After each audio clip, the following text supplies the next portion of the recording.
Pues a mí siempre me gusta empezar hablando de hipertensión arterial, tomando el ejemplo de esta niña que está regando su jardín, ¿verdad? Entonces, digamos que ustedes es un fin de semana, quieren regar su jardín, más con estos calores que han estado haciendo. Pues tienen un jardín bastante frondoso, con bastantes flores, entonces necesitan buena salida de agua. Bueno, ¿qué puedo hacer yo para lograr que el agua salga en abundancia y riegue todo el jardín? Bueno, lo primero es abrir la llave lo más posible, ¿verdad? Mientras más agua entra a la manguera, pues más presión de sangre va a salir. La segunda alternativa que tengo yo, si acaso ya abrí toda la llave y desgraciadamente el servicio municipal de agua tal vez no me tiene buena presión en la tubería central, pues la otra cosa es restringir, obstaculizar, tapar un poco la salida de agua. Entonces, esta niña tiene un aparato pues bastante sofisticado en el sentido de que si yo le doy vuelta acá, pues voy a limitar la salida de agua. Algunos otros pues lo que hacemos es poner un dedo en la boquilla, ¿verdad?, de la salida del agua. Entonces, si yo obstruyo la salida del agua parcialmente, veré que más bien la presión del chorro sube y sale con más intensidad. ¿Qué quiere decir eso en general? Que yo tengo dos mecanismos distintos para hacer que la presión suba. Una es meter más agua en el sistema, ¿sí? Y la otra es restringir, generar un obstáculo a la salida de agua. Entonces, eso es fundamentalmente cómo actúa la presión arterial en el organismo. Por este lado tengo cómo me toma sangre en el sistema. En el sistema le vamos a llamar circulación y lo vamos a hablar como gasto cardíaco. Esto es la cantidad de sangre que entra en el sistema. Técnicamente, cómo hacemos para, entre comillas, abrir más la llave de agua. Y el segunda variable es cómo obstruyo, cómo genero un obstáculo a la salida, cómo genero una restricción, una resistencia, ¿sí? Entonces, número uno, primer mecanismo, resistencia al paso de la sangre. Número dos, segundo mecanismo, aumento de la sangre que entra al sistema. Lógicamente, estas mismas funciones son las que manipulamos para bajar la presión. Entonces, si yo quiero bajar la presión, yo debo bajar por un lado, o podría bajar por un lado, la cantidad de sangre que entra al sistema. ¿Qué es esto? Pues la cantidad de sangre que el corazón saca. Lo puedo hacer de dos formas. La primera es haciendo que el corazón lata más lento. Si el corazón late menos veces por minuto, pues generará menos sangre al sistema. Y la otra variable es cómo hago para que cuando late el corazón, la cantidad de sangre que saca sea menor. Entonces, dos variables importantes: frecuencia, cantidad de veces que el corazón late por minuto, y segundo, cantidad de sangre que el corazón saca en cada uno de los latidos. Lógicamente, pues esa cantidad de sangre que el corazón saca cada vez que late dependerá también a su vez de otras un par de cosas. La primera es cuánta sangre le llega al corazón, ¿verdad? O sea, yo no puedo sacar algo que no me llega. Entonces, si al corazón le llega bastante sangre, va a sacar bastante sangre. Entonces, esto no sucede, por ejemplo, en casos de una herida donde ha habido un sangrado profuso. La persona ha perdido sangre. Entonces, no le pidas al corazón que saque más cantidad de sangre porque le está llegando poca. Lo mejor que el corazón va a hacer en ese momento es latir más rápido. Entonces, cuando nosotros hemos perdido sangre, eso es lo primero que el corazón hace. Trata de latir más rápido para compensar. Y lo segundo que el corazón hace es contraerse más fuerte, ¿sí? Si yo, por ejemplo, me contraigo en forma más intensa, pues en ese momento yo voy a generar un latido más fuerte, más potente, que va a hacer que salga mayor cantidad de sangre al sistema. Entonces, ven, esto es, todas estas variables son las que generan que el corazón saque más sangre al sistema. La otra variable que nosotros manipulamos son resistencias vasculares periféricas, que es precisamente el obstáculo que el cuerpo pone o el sistema circulatorio pone al paso de sangre. Entonces, vemos aquí diferentes medicamentos dentro de nuestra cartera de Saicos y de Calox, que son precisamente destinados a cada uno de ellos. El primero que vemos acá es betabloqueadores. Los betabloqueadores, como el atenolol y como el nebivolol, el SACE, tienen la capacidad de hacer que el corazón lata menos frecuentemente. Número uno. Y número dos, hacen que el corazón lata menos fuerte.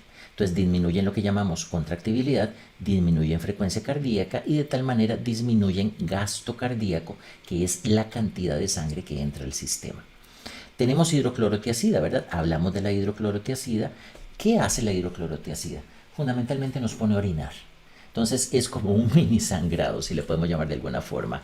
Vas a orinar, vas a disminuir la cantidad de volumen, o sea, el volumen que existe dentro de la circulación, y entonces va a llegar menos sangre al corazón. Disminuimos la cantidad de volumen que llega y por ende va a disminuir la cantidad de volumen que sale. Entonces, esto es interesante, a veces se nos confunde mucho, alguna gente la hace más complejo, pero todo esto que les he hablado es fundamentalmente la viñeta de la niña abriendo más la llave para que entre más agua al sistema y cómo los beta bloqueadores, los diuréticos hacen que disminuya. Tenemos ciertamente algunos bloqueadores de calcio, de canales de calcio.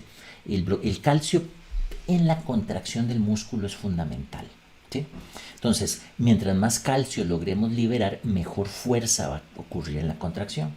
Aquí pongo bloqueadores de canales de calcio, pero no me refiero al amlodipino que tenemos nosotros.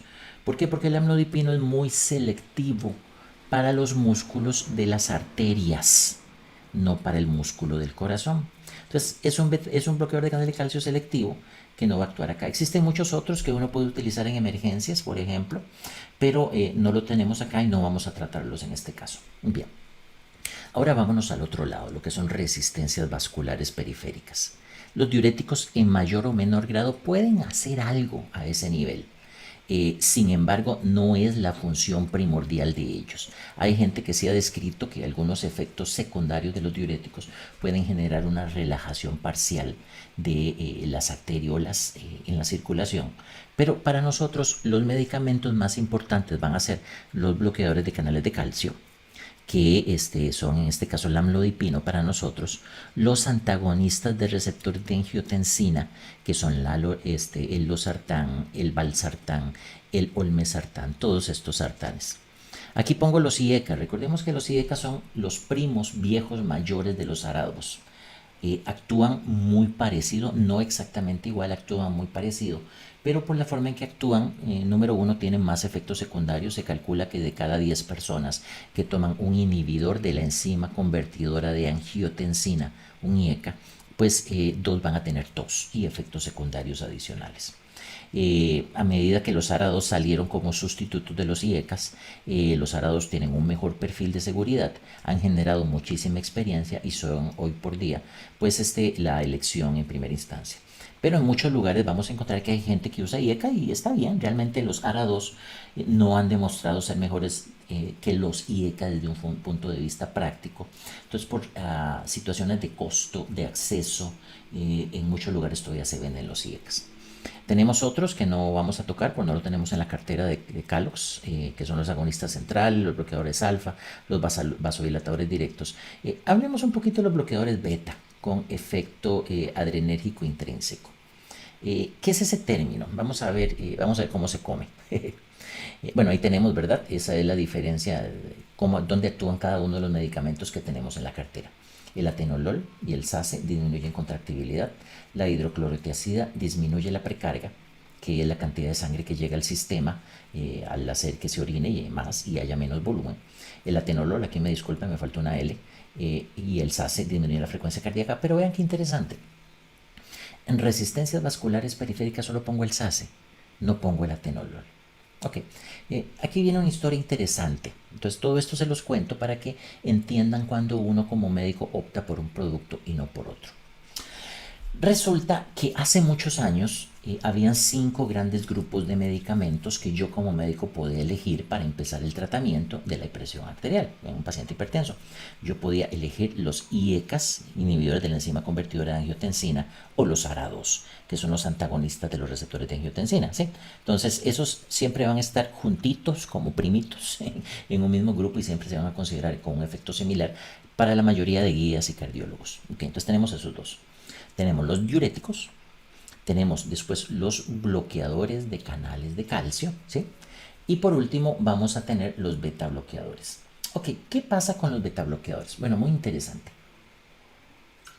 Al inicio teníamos productos genéricos como el atenolol, metoprolol, tenemos el propranolol, que se ha oído mucho, en el pasado también se usa. Para el manejo, digamos, de la crisis de tiroides, del aumento de frecuencia cardíaca, de los síntomas que vienen con todo esto. También se usa en la migraña. En fin, hay muchos usos actualmente. ¿Cuál es el asunto aquí? ¿Cuál es el motivo por el cual yo doy un agente para controlar la presión arterial? ¿Es nada más para bajar la presión arterial? No, o sea, no es bajarla por bajarla. Yo la doy con el fin de que el paciente se me muera menos a largo plazo. Para eso yo bajo la presión. Entonces es interesante porque si bien los beta bloqueadores, al igual que todas las demás familias, bajaban bien la presión arterial, a largo plazo, cuando ya pasaban los años, yo me quedaba viendo que los pacientes que tomaban beta bloqueadores tenían igual cantidad de muertes, igual cantidad de infartos, igual cantidad de problemas cardiovasculares que aquellos que no los tomaban. Entonces uno se pregunta, ¿para qué yo bajo la presión arterial con un beta bloqueador si al final el paciente se me va a morir igual? O sea, ¿cuál era la situación importante? Y entonces nos dimos cuenta, al pasar el tiempo, que de esta secuencia, ¿qué es más importante al organismo para controlar la presión arterial? O bajar la cantidad de sangre que sale al sistema o disminuir las resistencias que la sangre sufre a la hora de pasar por la circulación. Y entonces nos dimos cuenta que en el caso de la presión arterial nada más era más eficiente actuar aquí que actuar aquí. Y les voy a decir por qué. Cuando yo daba un beta bloqueador, yo bajaba la presión arterial haciendo que el corazón latiera menos frecuentemente, haciendo que el corazón se contrajera menos fuerte. Pero hay un organismo, o sea, hay un órgano en nuestro cuerpo que es muy quisquilloso. Y ese órgano se llama don riñón. Pues resulta que el riñón es tan susceptible a los cambios de presión que cuando nosotros tenemos un paciente hipertenso, probablemente ese paciente a lo largo de muchos años ya el riñón ha estado sufriendo ese aumento de presión hasta el momento en que uno lo diagnostica. De hecho, consideramos que ese es uno de los problemas más importantes de la hipertensión arterial hoy en día. Más de la mitad de los pacientes no tiene tratamiento y de los pacientes que tiene tratamiento, la mitad no está bien controlado. Entonces, podemos decir que por muchos años, en la mayoría de pacientes hipertensos, los riñones se han acostumbrado a ese aumento paulatino de la presión arterial. ¿Qué pasa si yo de repente le doy un beta bloqueador que hace que el corazón lata menos frecuentemente y con menos fuerza? Voy a bajar la presión arterial, sí. Pero entonces el riñón va a decir, oh, ¿qué está pasando aquí? No, me están bajando el aporte de sangre. No, eso yo no lo puedo permitir. Y entonces, a pesar de que el paciente ya de por sí es hipertenso, el riñón empieza a sacar renina. Y la renina es un producto que solo el riñón lo produce, que hace que el angiotensinógeno se convierta en angiotensina 1. Eso sucede cerca del riñón. La angiotensina 1 se va por la circulación y llega a los pulmones. Y en los pulmones está la que se llama la enzima convertidora de angiotensina, que hace que la angiotensina 1 se convierta en angiotensina 2. ¿Sí? Entonces, la angiotensina 2 va por todo el cuerpo pegándose a las células de las arteriolas y haciendo que se contraigan. La angiotensina 2 se pega en un lugar que se llama receptor de la angiotensina 2, porque hay uno que es angiotensina 1, pero bueno, receptor de la angiotensina 2. Y entonces el riñón indirectamente mediante la producción de renina hace que la presión aumente para asegurarse el riñón en forma egoísta que le mantengan la presión a la cual él ha estado acostumbrado a lo largo del tiempo. Entonces ven que aun cuando yo utilizo un beta bloqueador que baja la presión arterial bajando la frecuencia y bajando la fuerza de contracción, el riñón al cabo del tiempo no lo tolera y hace que se suba la presión arterial nuevamente. Por eso es que los medicamentos beta bloqueadores de vieja generación, como el atenolol, que es el que tenemos en la cartera de Calox, ya no se considera en forma primaria como un medicamento de elección para el manejo de la presión arterial. Sí, ok. Entonces, ahora tenemos, recapitulando la viñeta de la niña que riega su jardín manipulando la salida de agua dependiendo de si abre más la llave para que entre más sangre al sistema o si modula generando restricción a la salida de agua. Ya hablamos que en el caso del sistema cardiovascular, el hecho de que entre más sangre al sistema tiene que ver con gasto cardíaco, sobre lo cual actúan los diuréticos, los beta bloqueadores y algunos bloqueadores de canales de calcio que no tenemos nosotros en este momento. Y sobre resistencias vasculares periféricas vamos a tener sobre todo los ARA2 diuréticos y algunos bloqueadores beta. Ya hablamos de dónde se encuentran cada uno de los productos de nuestra cartera y dónde actúa cada uno de ellos. Los sartán, olmesartán, irbesartán y amlodipino actúan en resistencias vasculares periféricas, mientras que el atenolol, baja frecuencia cardíaca, baja fuerza de contracción, y así va a hacer que disminuya la presión arterial. Hablamos que la hidroclorotiazida lo que va a hacer es disminuir la cantidad la cantidad de sangre al hacernos que orinemos más, entonces el corazón le llega menos sangre y va a hacer entonces que aumente la presión en forma rebote. Pero también hablamos de que desgraciadamente cuando yo actúo a nivel del gasto cardíaco, manipulación de la presión arterial a nivel de gasto cardíaco no es tan eficiente. ¿Por qué? Porque el riñón es demasiado quisquilloso y si ya ha sufrido aumento de presión arterial a lo largo del tiempo, entonces el riñón, que ya está acostumbrado a una presión de perfusión alta, entonces va a hacer que las resistencias vasculares aumenten, dando al traste con todo el efecto que el atenolol va a estar haciendo. Entonces, ¿qué quiere decir eso? Que probablemente, y eso es lo que conocemos hoy en día, para controlar mejor la presión arterial a largo plazo y evitar muertes, infartos y todo eso, es mejor actuar disminuyendo la resistencia vascular periférica que actuar en el gasto cardíaco. Entonces ustedes me dirán, entonces ¿para qué tenemos atenolol en la cartera si el atenolol no controla en forma adecuada la presión arterial a largo plazo? Bueno, el atenolol está en la cartera por dos motivos fundamentales. Si yo en primera instancia no puedo bajar la presión arterial con un IECA o un ARA2 y le agrego el diurético que tengo yo, que es la hidroclorotiazida, y no le logro bajar la presión arterial, disminuyendo lo más que puedo las resistencias vasculares periféricas, entonces lo tengo como alternativa para agregarlo. Pero lo agrego una vez que yo ya he hecho lo posible por disminuir las resistencias vasculares periféricas. ¿Por qué? Porque en el momento que yo agregue el atenolol, el riñón va a empezar a hacer esto. Entonces es importante que yo tenga bloqueado lo que llamamos el eje renina-angiotensina, evitando que el riñón aumente la presión arterial antes de pensar en dar un bloqueador de beta bloqueador como el atenolol. El otro motivo importante por el cual nosotros tenemos atenolol en la cartera está en aquellas enfermedades donde yo necesito que el corazón trabaje menos. Porque si trabaja mucho, se me va a enfermar, puede fallar y puede hacer que el paciente muera. Un ejemplo de ello es un infarto. Cuando yo tengo un infarto, se bloqueó el aporte de sangre a una parte del corazón que muere. O sea, el corazón ya de por sí está sufriendo. Si yo hago que el corazón trabaje menos, dándole un bloqueador de canal de calcio, voy a alguna manera restringir la posibilidad de que ese daño en el infarto aumente más.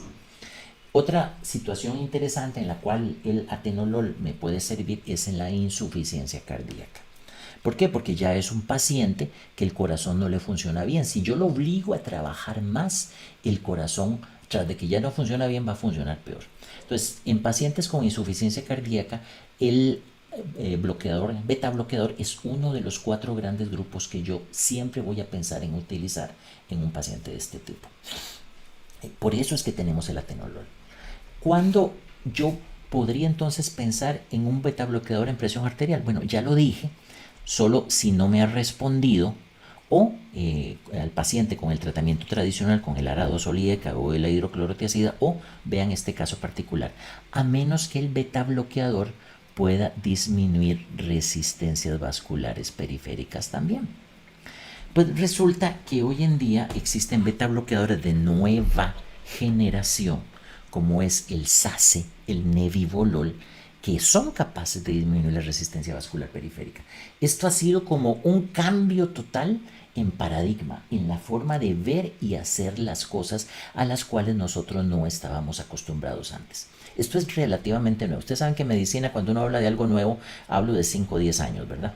Entonces todavía, a pesar de que medicamentos como el SACE han demostrado que son efectivos en disminuir la presión arterial, mucha gente lo utiliza en forma primaria como tratamiento porque no actúa solo aquí, sino que también actúa acá y de alguna manera le bloquea el trabajo al riñón que está tratando de hacer para volver a aumentar la presión. Pues mucha gente no se pone de acuerdo. Si ustedes se ponen a revisar las guías, ha habido una evolución paulatina aceptando este cambio, pero como todo en la vida, los cambios son duros, son difíciles. Algunas sociedades médicas, como por ejemplo muchas de las asiáticas, como la Sociedad Médica de Hong Kong, ya volvieron a utilizar los beta bloqueadores como una primerísima elección en tratamiento de la presión arterial, claro, siempre y cuando sean los de nueva generación como el SACE. Pero, por ejemplo, Europa y Estados Unidos todavía son muy quisquillosos, muy tradicionales al respecto. Entonces, esto también yo se lo digo porque es importante que lo tengan presente, que lo sepan. Otra cosa también importante es el entender dónde los IECAS funcionan. Los IECAS como el captopril, el ramipril, el enalapril, todos esos actúan evitando que se convierta la angiotensina 1 en angiotensina 2. Mientras que los bloqueadores de los receptores de angiotensina lo que hacen es evitar que la angiotensina 2 llegue a las células y se pegue ahí para que las contraiga. Entonces, actúa muy parecido, sí, pero no necesariamente igual. Por eso es que dan tos los IECAS. ¿Por qué? Porque si se dan cuenta, si yo evito que la angiotensina 1 se convierta en angiotensina 2, se me acumula mucha angiotensina 1, que va a ir al pulmón y va a generar reacciones como la producción en exceso de cosas que se llaman, bueno, algo que se llama bradicinina, que es la que te da la tos. Como los ARA2, como el olmesartán, el irbesartán, evitan que se pegue la angiotensina 2 a las células de las arteriolas, no sube la presión, pero tampoco van a dar tos porque no hay exceso de angiotensina 1. Entonces es una explicación muy rápida que les explica a ustedes el porqué de la situación actual. Ok, entonces este es el motivo por el cual al final es más trascendental disminuir resistencias vasculares que tan solo modificar la cantidad de sangre que entra al sistema. Pues resulta que a diferencia de la manguera que la niña utiliza para regar el jardín, las arterias de nuestro organismo no son una manguera plástica, son un organismo viviente que actúa, que produce sustancias, que regula situaciones. Entonces ven que un endotelio sano es fundamental porque el endotelio sano es capaz de producir sustancias que hacen que se dilate o que se contraiga dependiendo de lo que se ocupa. Al mismo tiempo, el endotelio sano es capaz de producir sustancias para mejorar la coagulación, si es que acaso me corté, o para evitar que se produzca si acaso no hay necesidad de que suceda, ¿verdad? Además, otras funciones del endotelio sano tienen que ver con la capacidad de acumular colesterol, de la capacidad, como ya les dije, de contraerse, eso es lo que se llama mantener tono vascular, de que las plaquetas se adhieran, en fin. O sea, qué importante es tener un endotelio sano. Cuando yo tengo un endotelio enfermo, entonces voy a tener problemas en la contractibilidad, voy a tener problemas con la coagulación y voy a incrementar la cantidad de colesterol que se pega generando mayor cantidad de placas. Y todas esas problemas van a ser dados por situaciones como la diabetes, el fumado excesivo, qué sé yo, la misma presión arterial. Es algo interesante porque vean, si yo soy hipertenso, quiere decir que mis arterias sufren un aumento de presión arterial sostenido a lo largo del tiempo. Entonces, la presión arterial va a lastimar el endotelio. Y el endotelio lastimado no va a poder regular la dilatación o la contracción que él mismo ejerce. Entonces es como un círculo vicioso. La hipertensión daña el endotelio y el endotelio dañado genera más presión. ¿Sí? Esto es como muy parecido al colesterol. Mientras más colesterol se acumule en el endotelio, va a hacer que el endotelio funcione menos y mayor posibilidad de que el colesterol pues se siga acumulando. Estos círculos viciosos son al fin y al cabo los que nos llevan a presentar los problemas de morbi-mortalidad a lo largo del tiempo. Entonces, por eso, número uno, qué importante es controlar la presión en forma adecuada. Y número dos, qué importante es hacerlo con medicamentos que preserven la salud del endotelio. Entonces, es importante bajar la cantidad de la presión arterial, sí. Ya hablamos que a pesar de ello, menos del 40% de la población está bien controlada, desgraciadamente. Y también, desgraciadamente, hay situaciones que hacen que la gente no se ponga de acuerdo. ¿Qué será lo mejor? Esto se los pongo porque dependiendo del médico que ustedes visiten, él puede haber estado formado en alguna escuela particular. Dependiendo de la antigüedad del médico, puede creer algo todavía como cierto cuando tal vez no lo es. Y uno entiende esas situaciones. Vean qué interesante el tan solo tener presente cuál es la cifra meta de presión arterial. En el 2014 se decía que para mayores de 60 años era 140-90, para mayores de 60 150-90. Después vino la Academia Americana de Cardiología y bajó a 130-80. Pero por otro lado, el Departamento de Asuntos de Veteranos, el Departamento de los Estados Unidos, trató de mantener las cifras para los mayores de 60 años parecidas a las que habían antes, pero bajó la sistólica en menores de 60, manteniendo 90 arriba. Entonces, ustedes ven toda la anarquía que ha ocurrido. Estas son las directrices del Reino Unido en el 2022. Aquí están las de la Academia Americana de Médicos, o sea, de Medicina de Atención Familiar. Aquí vienen las nuevas guías del 2023. Entonces, vean, al fin y al cabo, las diferentes guías definen cifras meta. Lo importante no es qué meta utilice usted. Esa es como una especie de conclusión que uno saca de toda esta anarquía, donde nadie se pone de acuerdo de cuál es la cifra que yo debería tener dependiendo de la edad y de las patologías que tengo. Sino el punto relevante es esto. La mayoría de pacientes no está controlado con tratamiento.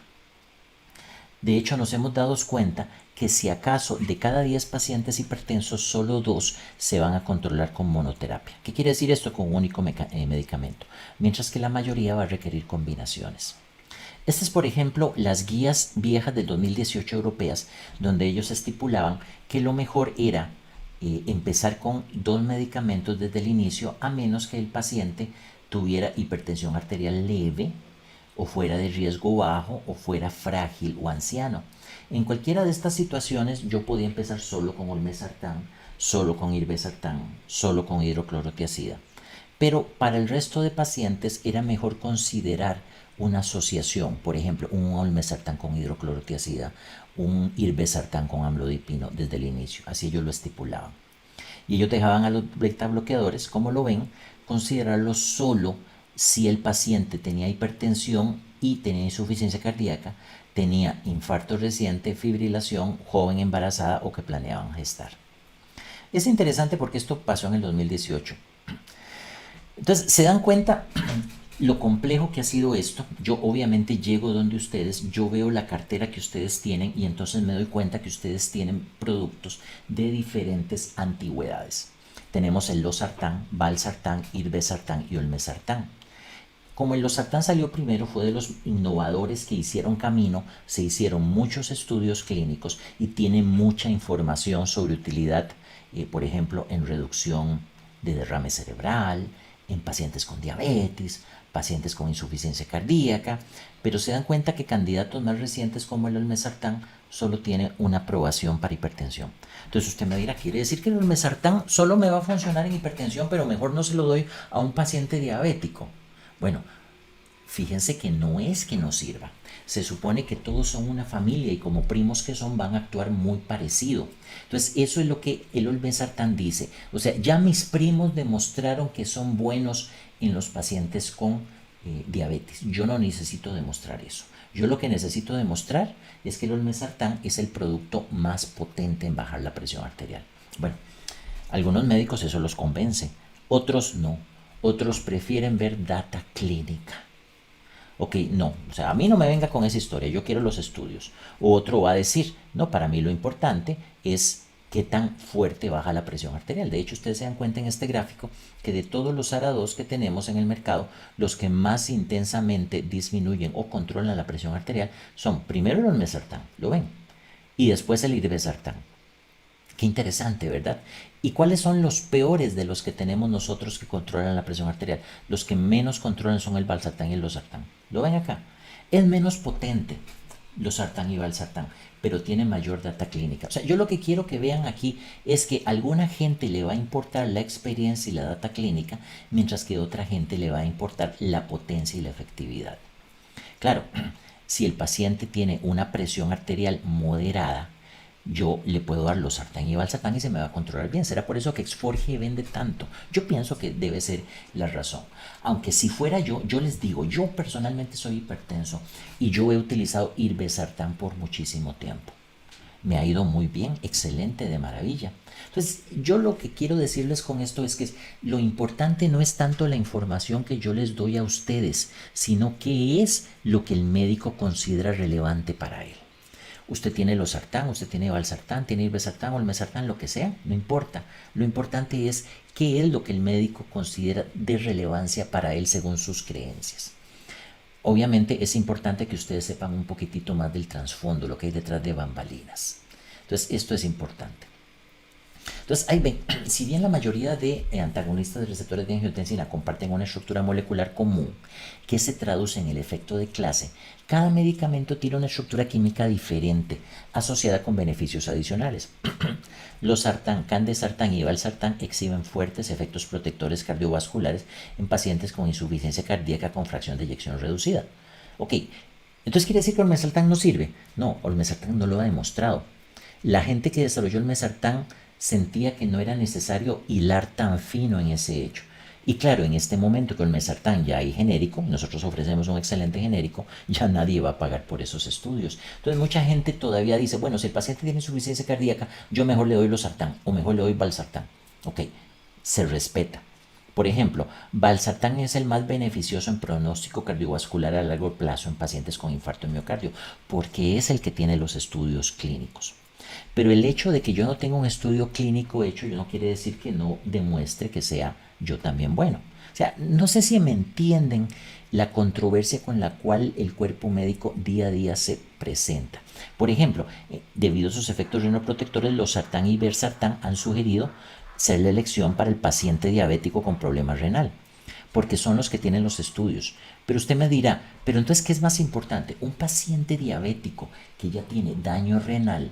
Para mí lo importante es mantenerle la presión lo mejor controlada posible, porque si ese riñón se me desboca, más rápidamente se me va a morir. Ok, entonces, ¿cuál es el que mejor controla la presión arterial según este gráfico? O el mesartán. Bueno, o sea, a mí me encantaría como darles una receta de cocina donde siempre a la tortilla le pongan, qué sé yo, una onza de masa.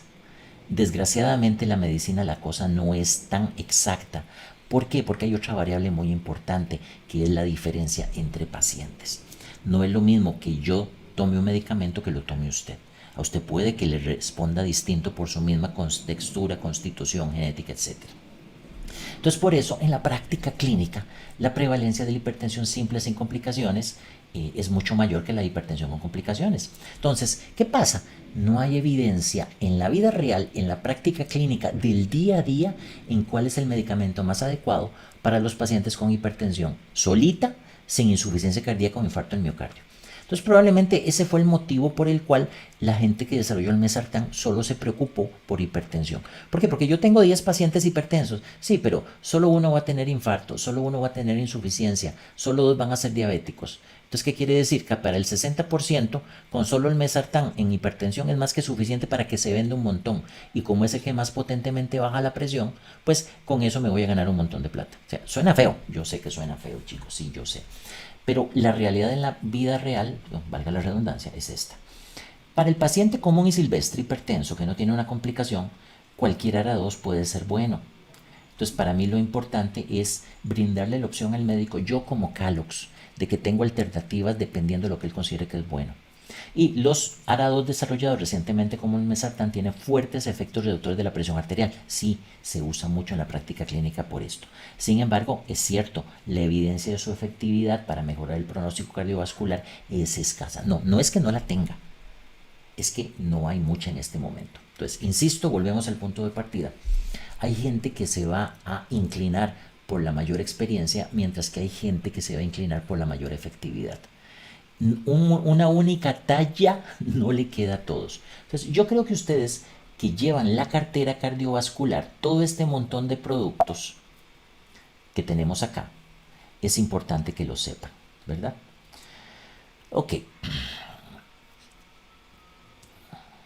Al fin y al cabo, la mayoría de gente, y esto es un motivo por el cual nosotros nos inclinamos más a trabajar irbesartán y olmesartán que los otros, es porque mucha gente considera que lo importante es lo efectivo que usted reduzca la presión arterial.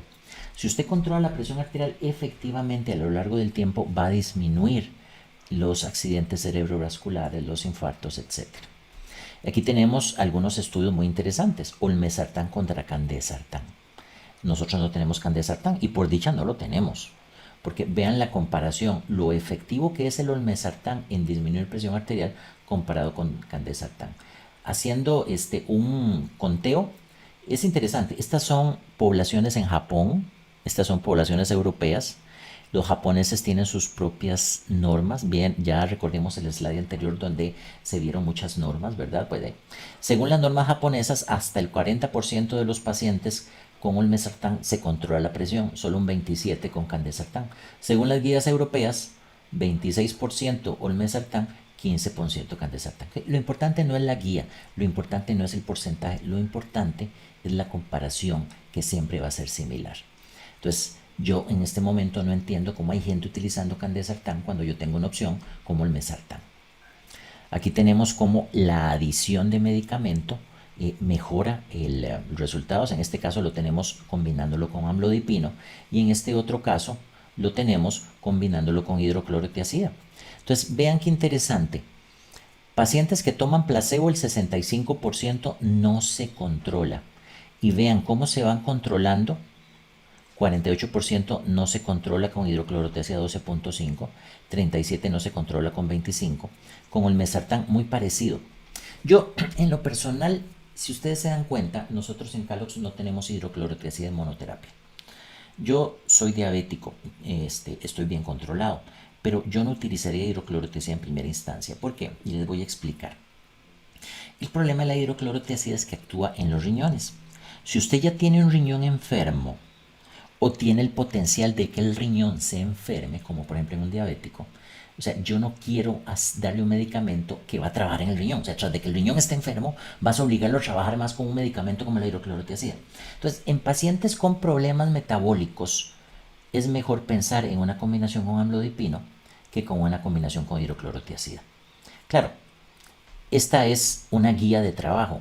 Yo puedo utilizar solo el mesartán o solo amlodipina en pacientes con hipertensión arterial leve, sin complicaciones, o frágiles, o ancianos con hipertensión arterial sistólica aislada, y eso va a ser casi 2 de cada 10.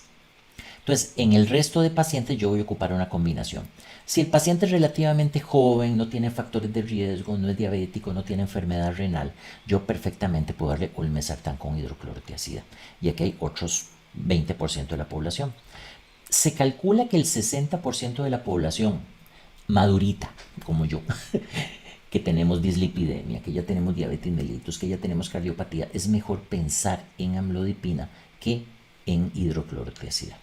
Ahora usted me va a decir, doctor, ¿cuál es mejor entonces? Bueno, depende del paciente. Si usted se da cuenta, hay mercado para todos. Yo puedo vender olmesartán solito, puedo vender amlodipina solita, puedo vender olmesartán o irbesartán con hidroclorotiazida, o puedo vender amlodipina y un ARA2.